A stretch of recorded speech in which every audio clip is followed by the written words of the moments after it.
Senator Merkley's 12th Digital Town Hall. Reminder that to enter the queue to ask a question on the phone, you need to hit *3 on your telephone keypad. To enter the queue on your computer or smartphone, enter your name and city into the Q&A function. Staff will call on questioners on a first-come basis, and Senator Merkley will answer as many questions as time allows. If you come up in the queue, staff will unmute you to ask your question. Folks on computers and smartphones will then have the option to start their videos by clicking on the camera icon on their toolbar. Again, you can turn on your video camera on your computer or smartphone when you ask a question. We will start out with an introduction from Wasco County Commissioner Kathy Schwartz once she joins us, and then Senator Merkley will give some remarks and open it up to your questions. If we've got the commissioner here, we'll let her take it away. Otherwise, we'll let the senator get started with our flag ceremony. Commissioner, are you on? Senator, this is Josh with the team. We do not have the commissioner on yet, so we'll turn it over to you for the flag presentation. Go ahead, Senator. Hi, greetings, everybody. So good to have you join us in this digital format. I so much wish we were in a room together. This is a very strange, unique, challenging time for America. And for a while, we're just going to have to be meeting mostly in this fashion. But hopefully a year from now, it'll be a different story. At the start of each town hall, I like to shine a light on a community organization that's doing really important, tremendous work. And that organization today is the Columbia Gorge Food Bank. And Sharon Thornbury is with us. And this food bank serves the Dalles, Wasco, Hood River, Sherman. It serves those 3 counties. It last year distributed, I believe, over 1 million pounds of food, which is incredible help to so many families struggling to get by. So Sharon, we'll have you turn off your mute so that we can hear you, because there's a little speaker that hear you. Yeah, we can hear you once you turn that off. And we can hear you once you turn that off. Oh, may have thank you. It's not letting me stay unmuted. Maybe. Thank you very much, Senator, for including us today. We appreciate this honor to Columbia Gorge Food Bank. In addition to that, about 1 million pounds of food that we've delivered to our partner agencies, we've also delivered since the middle of May over 5,800 farm-to-family food boxes. About another 150,000 pounds of food through the USDA Ag Marketing Service Program. What I think is extraordinary about this pandemic, as much as it's altered our lives, it's built incredible partnerships and collaborations. And we've been able to provide service not only through our regular partner agencies, but through tribal partnerships and collaborations, and through organizations working with migrant farm workers. And we've been able to reach so many more people through those partnerships. We are concerned because we're in a situation where we will not have a homeless shelter this winter. The organization that's run it has not done that, so we're facing that situation. We are in the process of acquiring what we hope is a new warehouse, because we're operating out of a very small warehouse, so you will be hearing from us about that. We're also hearing from people who have never received their tax refunds, they've never received their stimulus checks, and they've had trouble getting their unemployment. So they're struggling financially, even though there seems to be a lot of help out there, the help's not coming. So we thank you very much for your support and look forward to working with you in the future. Well, Sharon, thanks so much for the great work of the food bank and all the volunteers and people who pitch in to make it happen, farmers who donate food. It takes everybody working together to address this issue. And we do have so many people who lost jobs so quickly. We had a 10% increase in unemployment in the county in a very short period of time. That's a lot of lost jobs. And we know that those lost jobs are concentrated among the families who can have the least resilience in terms of bank accounts and so forth to get through. So really, really important work. Normally, I'd be handing you a flag flown over the Capitol as a way of saying thank you and celebrating this good work. In this case, we mailed it to you. I don't know if it made it to you yet, but it should any moment, and the accompanying certificate. And if we were in the room, the other thing that would happen is right now everybody would be applauding that good work, and all the volunteers would be standing up. We'd be applauding them too. So digitally, that's what we're doing. Good job, everyone. So now I'm going to turn. Thank you. You're welcome. And now we're going to turn to Wasco County Commissioner Kathy Schwartz, who's going to kick off the formal part of the meeting. Good afternoon. I'm sorry I had a little technical difficulties. I'm sure that's never happened to anyone, right? In this world we're in. So thank you. All right. So everyone can hear me, right? You can hear me, Senator? Okay, great. All right. So good afternoon. During his service as a state representative and as our United States Senator, Jeff Merkley has emphasized fighting for the success of Oregon's working families. That means fighting for good paying jobs, strong public schools, and affordable college and healthcare. Recently, he's been fighting to make sure rural communities receive relief from the coronavirus pandemic, including successfully fighting to open emergency business loan programs to agriculture producers. And he used his seat on the Senate Appropriations Committee to secure $1 million for additional tree fruit research at the Mid-Columbia Agricultural Research and Extension Center. Thank you. Jeff is a native Oregonian and a son of a millwright. He was born in Myrtle Creek, Oregon, and his family moved with the timber economy to Roseburg and then to East Multnomah County. He was elected to the Oregon House of Representatives in 1998. In 2007, he became Speaker of the Oregon House and held that post until he was elected to the U.S. Senate. He began his involvement in policy as an intern for Oregon Senator Mark Hatfield in 2009. He was sworn into the same Senate seat once held by Mark Hatfield. So Jeff holds an open town hall in every Oregon county every year. This is his 12th digital town hall, his 35th town hall this year, and his 31st town hall overall. And we are happy to have him. I do a little logistics. Jeff will be taking questions until about 1:20 because he needs to get going and depart for doing his job for a vote. And on a personal note, I'd really like to thank Senator Merkley for your tireless work for fair immigration reform. And I really want to ask you to stay healthy. We need you. Okay, so please welcome Oregon's U.S. Senator Jeff Merkley. Kathleen, thank you so much for your public service and for kicking this off, and for everyone for joining us. I wanted to introduce Dan Marr. If he can unmute and put his picture up for a second. He is my field representative, and one of the most important things to take away from a town hall is who do you call if you want to get in contact with the team, and he can put you in contact with any member of my team or with me on any issue.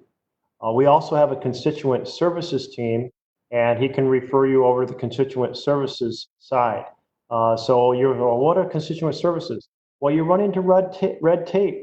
You run into retirement benefits you were supposed to get, or veterans benefits, or workers' compensation, or family has a visa that you need that person to be able to come to the wedding, but they can't get their visa, or somebody lost their war medals and needs to have them replaced by the Navy or the Army or the Marine Corps, or so on and so forth. Or maybe you have somebody trapped in a prison overseas, or maybe you have children who were trapped overseas when the flights were shut down and they're trying to get home, because we helped about 100 plus students make it back to the United States in that situation. So just to know, Dan can connect you to those members of the team. Thank you, Dan. So we are really in a difficult spot with not only the pandemic, but the economic implosion, and a very important conversation about public safety, criminal justice, equal justice under the law, Black Lives Matter, all lives matter. So there's a lot to work on. The Senate reconvened today after 2 weeks in our home states. I had opposed us going home because I felt there was so much urgent need for help to our state and local governments, healthcare, education, and so forth. And the House had passed a bill about 6 weeks ago, well, about 8 weeks ago. Here we were not getting the job done in the Senate. That bill in the House, it has a lot of funds to help on a lot of fronts, testing and tracing. Help with state and local governments. Our state would get about $5 billion, and our local governments in Oregon would share about $3.5 billion. That's a huge help. There'd be about $1 billion to help our state on healthcare, about $1 billion to help us on education. There'd be an increase in food stamps, that's SNAP. There would be an increase in the match rate for Medicaid. There would be help to states improving their voting system so everybody can vote safely in November. We're already the poster child best state, but it would enable other states to adopt the vote by mail or guaranteed absentee ballot strategy. But that bill hasn't passed the Senate, so now we're in negotiation on the Senate side. Hopefully, in 2 weeks, I think there will be a deal. I hope there will be a deal. If not, shortly after, that will address all these different issues that I've mentioned and others. So let's turn to your questions and your comments. And sometimes we say you can ask your question. Well, if you just want to make a comment, feel free to do that. And we'll just keep going until we don't see anybody's asking a question. And so I'll turn this back over to Josh to MC this section. Thank you, Senator. And I just want to let folks know that you can find Dan Marr's contact information. Dan Marr is the Wasco County Field Representative. You can find his contact information in the Q&A field. And before we go to questions, just want to remind folks who are joining us today that you can press *3 on your phone pad to ask a question or leave a comment if you've called into today's event. And if you've joined us online, please type your name and city, just your name and city, in the Q&A field, and that will get you in the same queue to ask the Senator a question. So to kick things off, Senator, we'll go to the phone lines here. So if you called in, had a question for the Senator, and the first 6 digits of your phone number are 541288, you are now unmuted. Can you tell us your name and what part of the county you're joining us from? This is Carolyn Wright from the Dalles. Great to have you, Carolyn. I wasn't expecting to be the first person. We put the spotlight right on you. It does. And there's so many things going on. But what I think is really going under the radar, in large part, are all of the environmental regulations that are being rolled back. In particular, NEPA being just axed, and the clean air and water rules, and suspension of monitoring industry for compliance with their permits and such. But I'm also super concerned about all of the oil and gas leasing that's being proposed. Even while the industry is asking for a suspension of royalties at this point, it just doesn't make sense to lease more acreage or over offshore as well. And those leases are going at bottom of the barrel prices. And there's a lot of leases currently out there that have never been developed. And I just wonder what can be done about suspending all this leasing. Well, Carolyn, the short answer is not much. And that's not the answer you want to hear. I believe we have to step back and realize that a lot depends on a fast transition off of fossil fuels. We see the impact of more carbon in the air on our agriculture in Oregon. And one example would be that just the lower amount of snowpack, water, and then more challenges with irrigation water in the summer, more challenge with lower groundwater, and so the wells are deeper, more expensive to pump the water out of. We see it with the forest fire season. We have had a pretty wet spring that has given us relief from wildfires on the level we've seen the last few summers, but one lucky year does not changed the trend, which is longer, hotter, more destructive fire seasons. We're seeing it in the acidification affecting our shellfish over on the coast. We have to artificially buffer the seawater for the baby oysters to survive, and so forth. So our forests, our fishing, our farming are all being impacted by carbon. We got to drive this transition. So in that context alone, it doesn't make sense to be doing more leases and more fossil fuel infrastructure. We used to talk about a bridge strategy involving natural gas, but now renewables are cheaper than natural gas.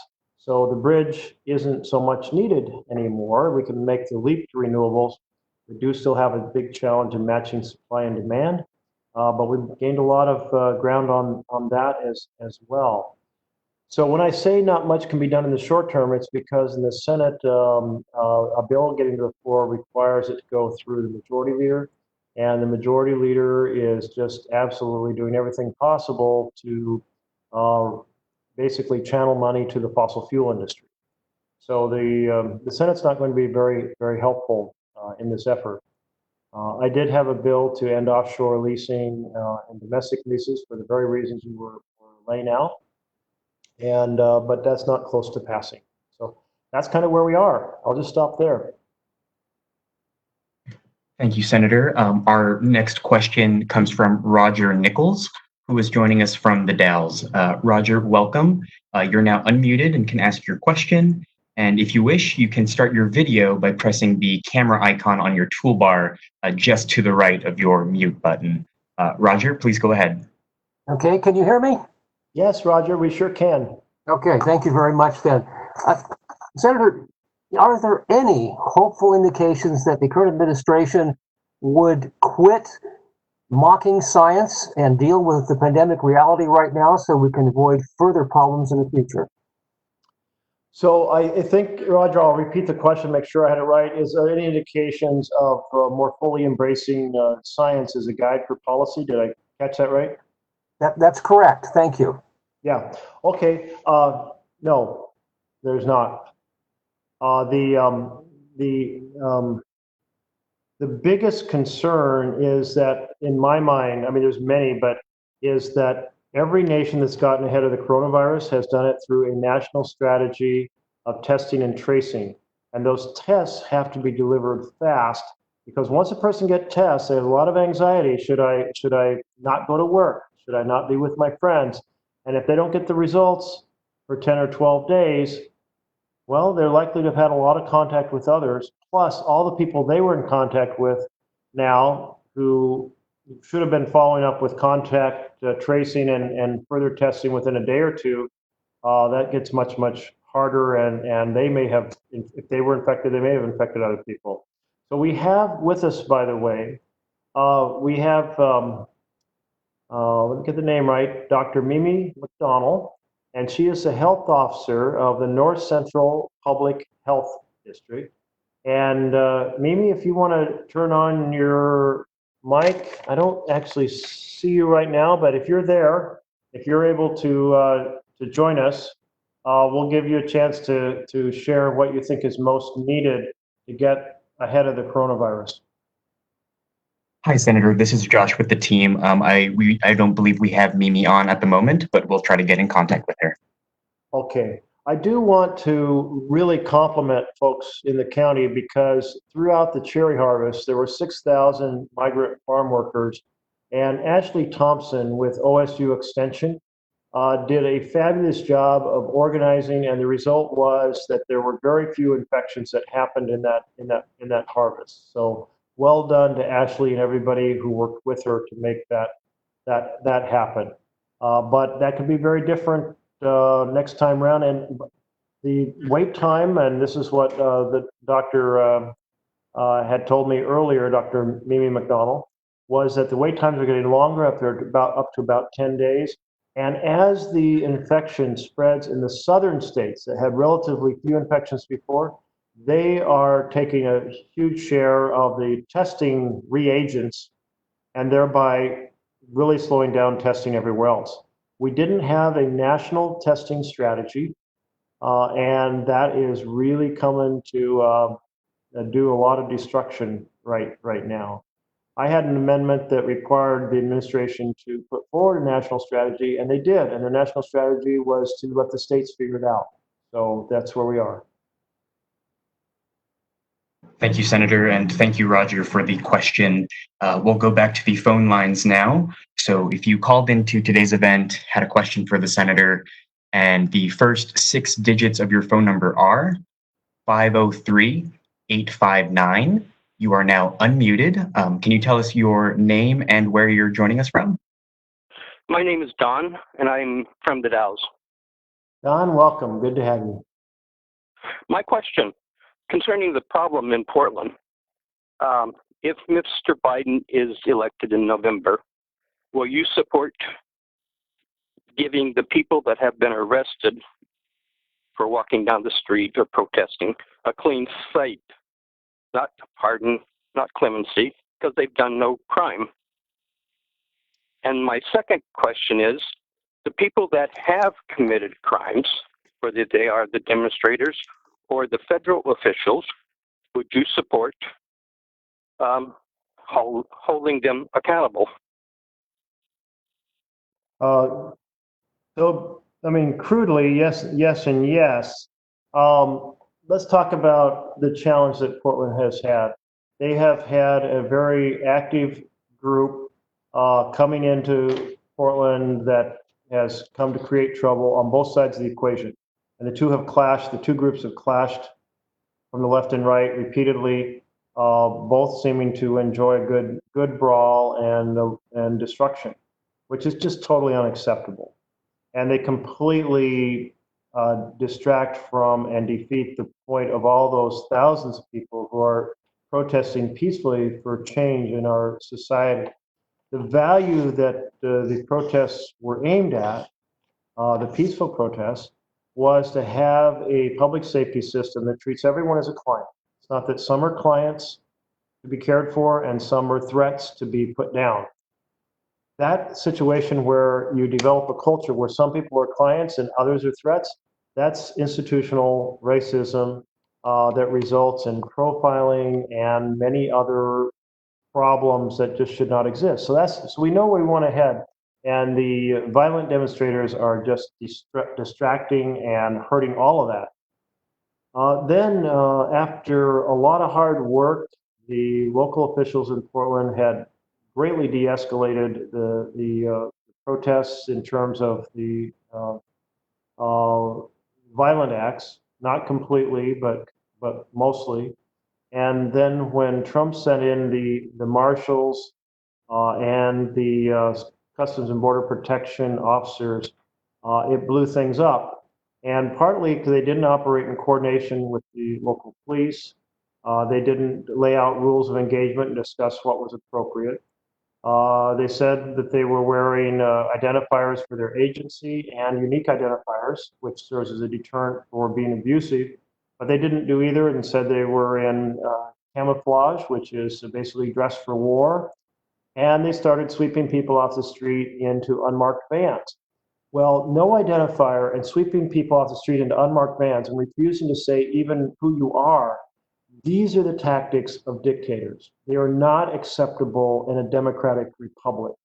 They are not the tactics we've had in America. They're not the right way to approach crowd control. Using impact munitions and shooting protesters in the head is not the right approach.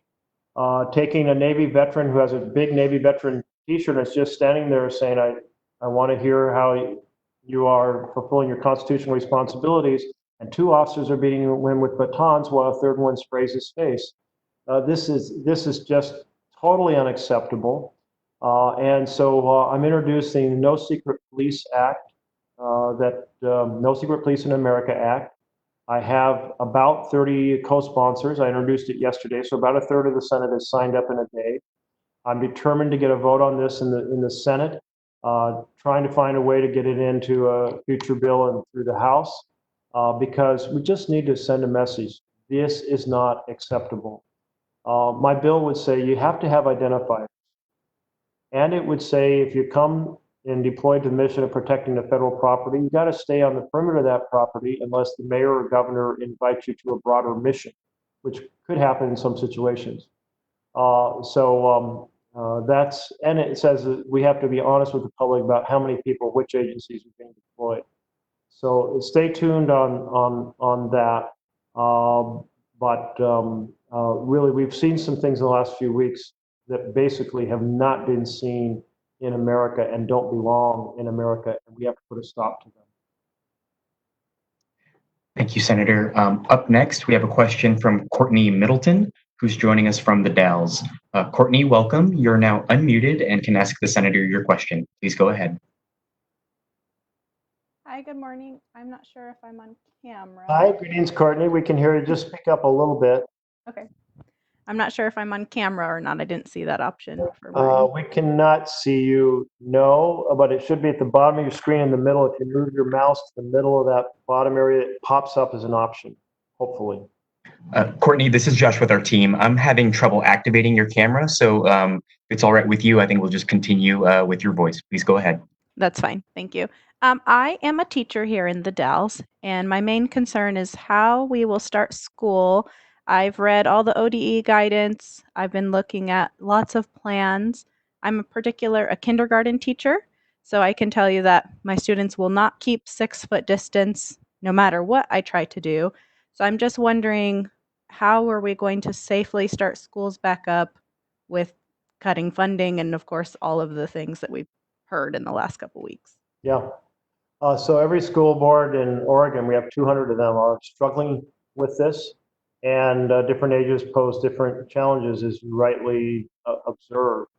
I don't have the answer because I'm not an expert in education, and I know that the school board members I've talked to are searching for guidance, and they're searching for it from the teachers, the administrators, the scientists, and they're coming up with different strategies. Some are going all online. Some are going to every other day. I haven't heard specifically about kindergarten strategies. I know that in the child care setting, they've gone to much smaller groups of children and keeping the same cohort together.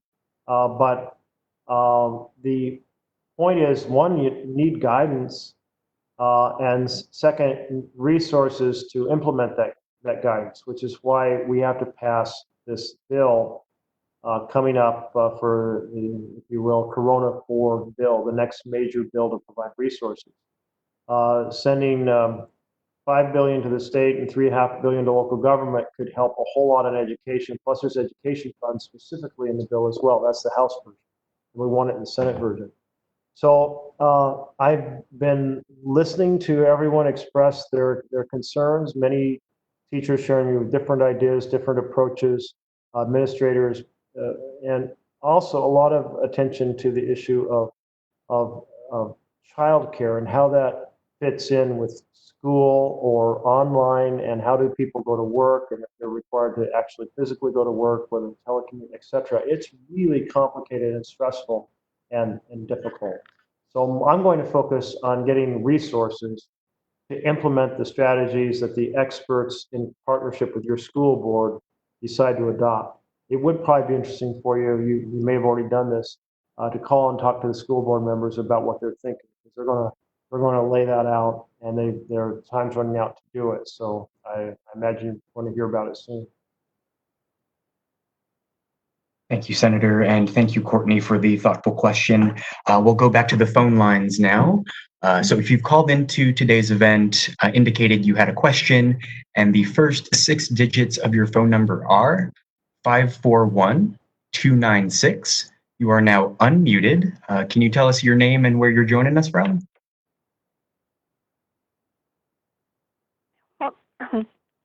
Hello. Hello there. How you doing? Senator Merkley, this is Margie in the Dalles, and I'm also a daughter of a millwright. I'm concerned about the due process, about the people that are getting swept off the streets in Portland. Where do they go? Are they put in jail, or are they afforded due process like they're supposed to have, or do we know? So first, let me explain to folks what a millwright is. A millwright is the mechanic who keeps the mill running, tends to all the machinery, figures out how to dredge the pond, fixes the bent shaft on the saw, so on and so forth. And my dad always said that was the job he loved most in life, because if he kept everything running well, the company made money, so they were happy, and the employees could come to work, so they were happy. It was a big disappointment in life when the mill was purchased by a bigger company and shut down overnight. One of those, just like everybody's thriving in the community, and then boom, mill's gone. You just go to work not expecting it, and you're told this is your last day. It was a brutal experience.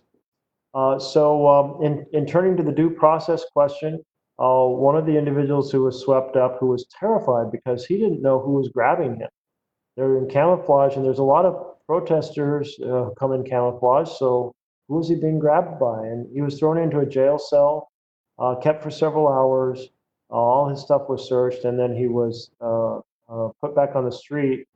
And apparently, with never being told who snatched him off the street to begin with. That is just plain spooky and weird and unacceptable.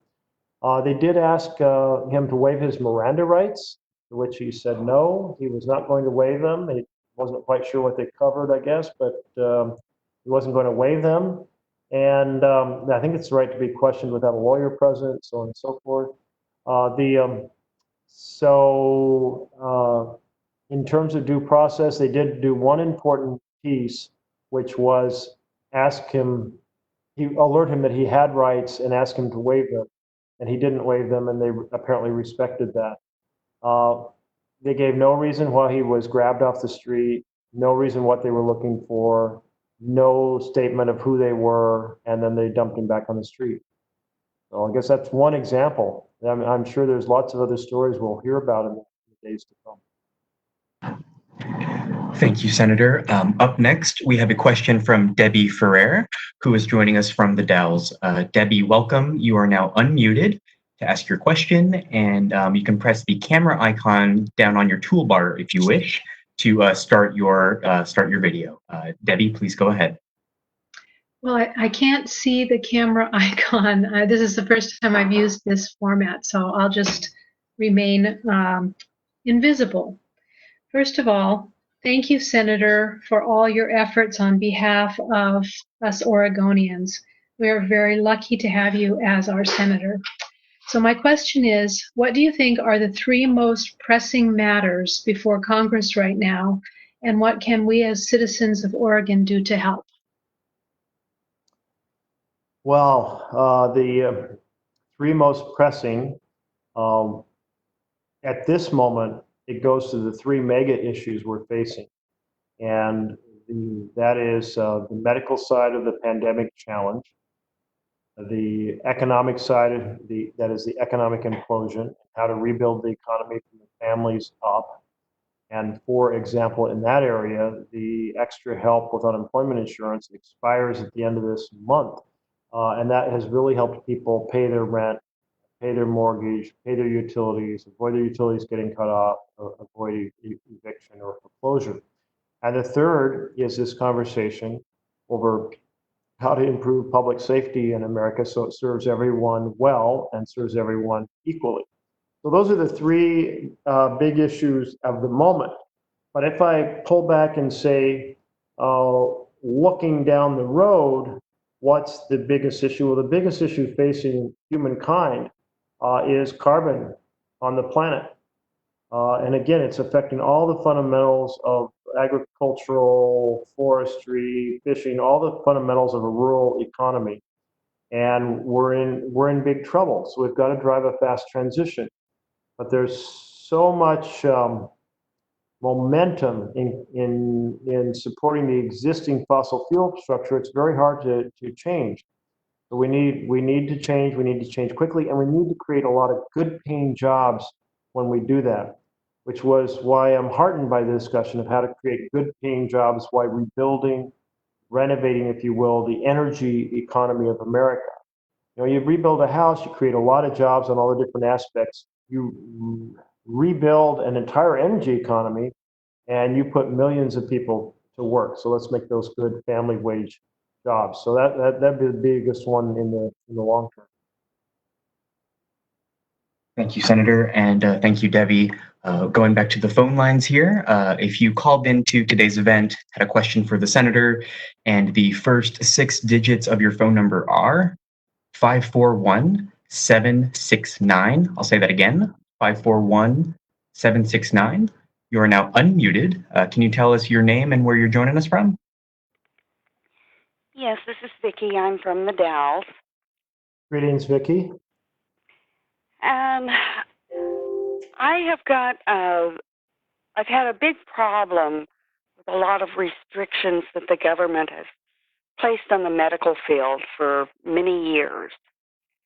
And I've been trying to contact someone in the Trump administration, but have been unable to, because I feel that President Trump needs to be aware of what our medical field is being prevented from doing, which is depriving many, many citizens of an adequate income, health care, many things. Myself, I've been free of epilepsy for 3 years and no medication, but I'm being deprived of going to work or getting a driver's license because a doctor has to sign the form.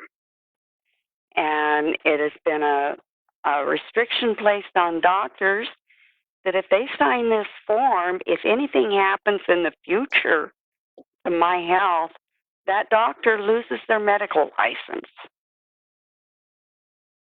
And I feel this is very unfair to the doctors as well as the citizens. It's keeping us in chains. So, Vicki, that's a very big, real example right from your life. I served in the state legislature for a decade before I was elected to the Senate.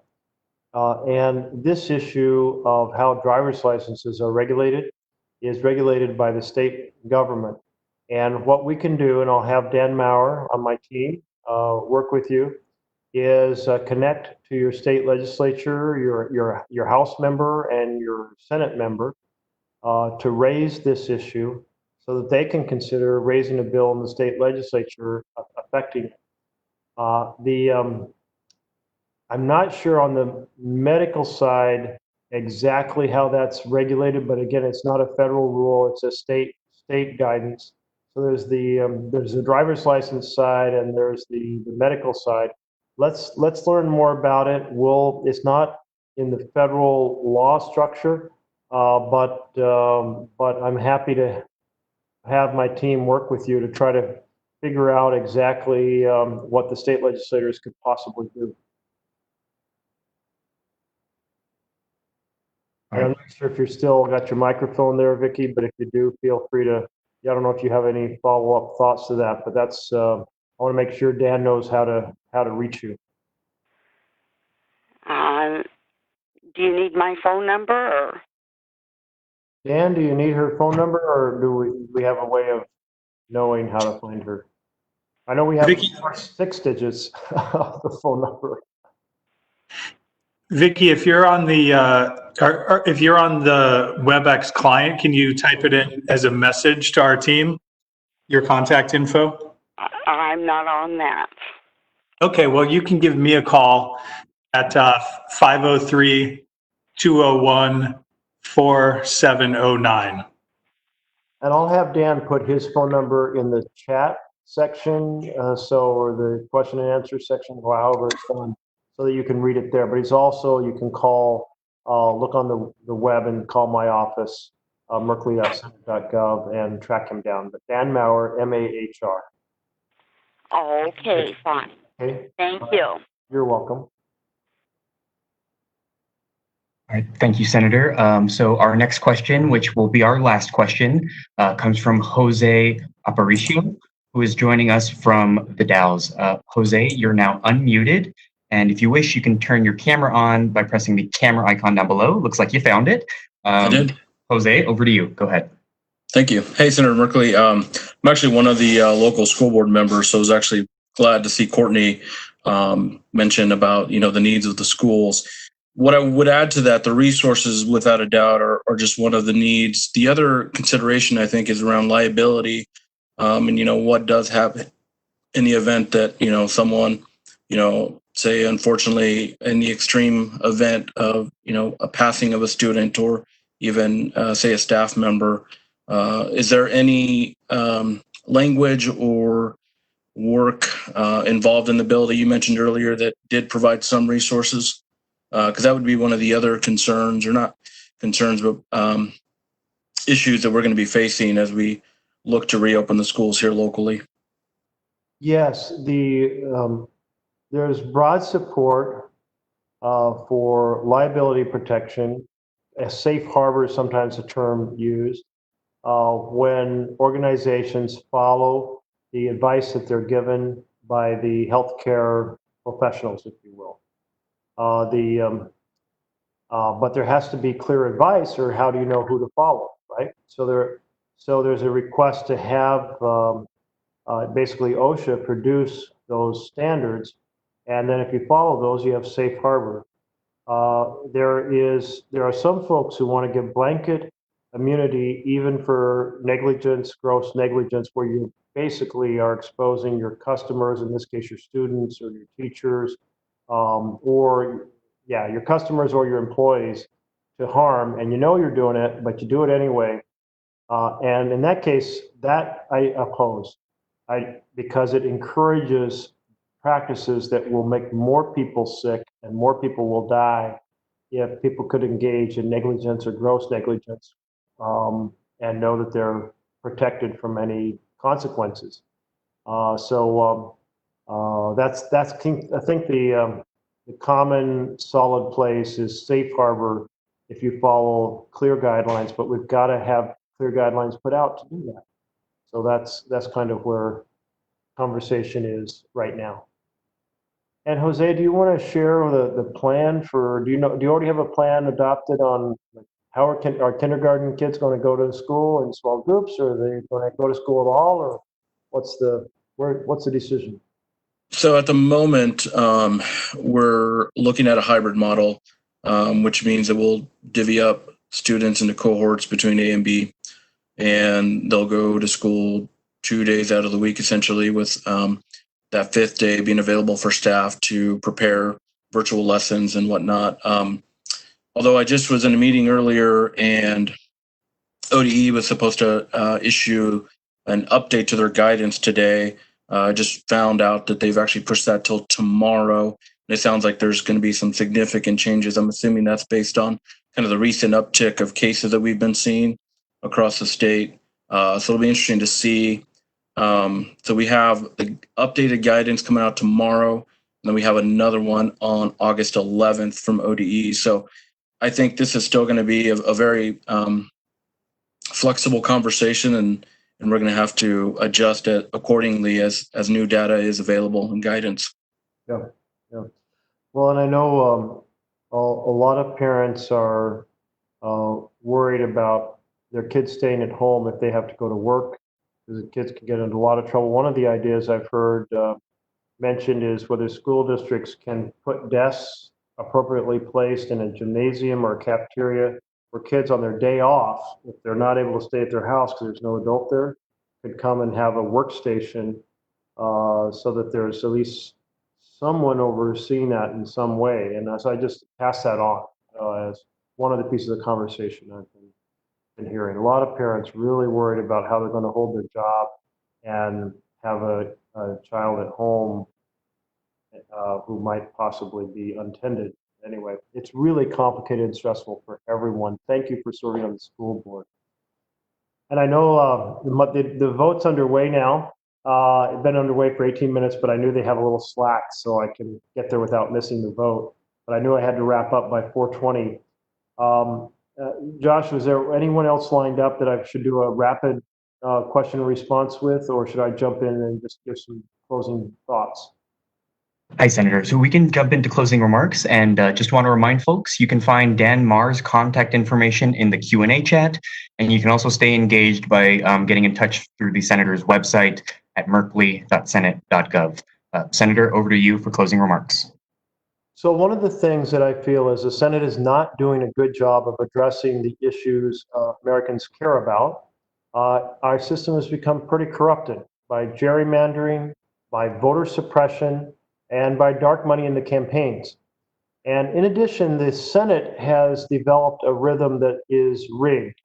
And by that, I mean that tax cuts for the rich or Supreme Court appointments take a simple majority, but good policy on healthcare, housing, education, equality, labor, infrastructure, the environment take a supermajority. And so easy to give away tax cuts, hard to do good policy to help millions of ordinary Americans. That just isn't acceptable. We have to change that. So when I decided to run for re-election, I felt that the only way I could justify that is trying to reform the Senate.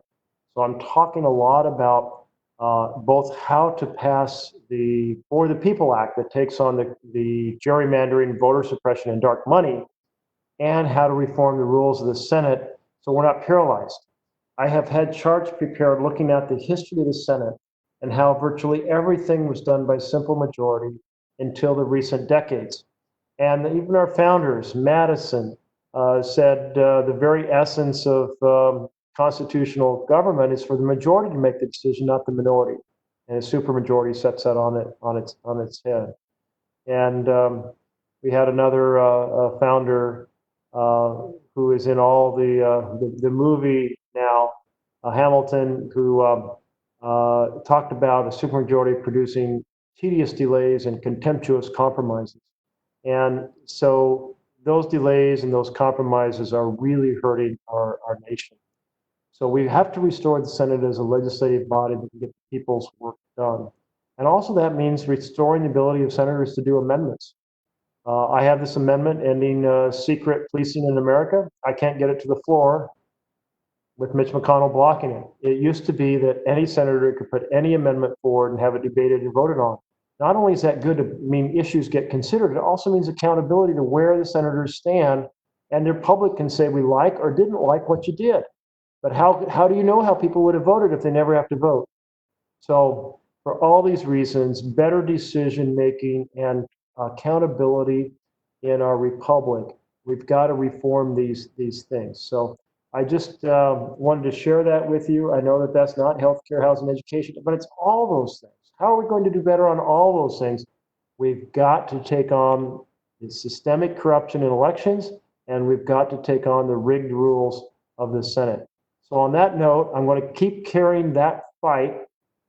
And I thank you for being engaged citizens, because in a republic, we are in deep trouble if citizens are not engaged. And if we're in dark and difficult times, we are in dark and difficult times right now, we really need to double down on that engagement to work together to get to a much better place. And I'm convinced that's what we're going to succeed in doing with your help. Thank you. All my best. Take care, and I look forward to seeing you in person next year.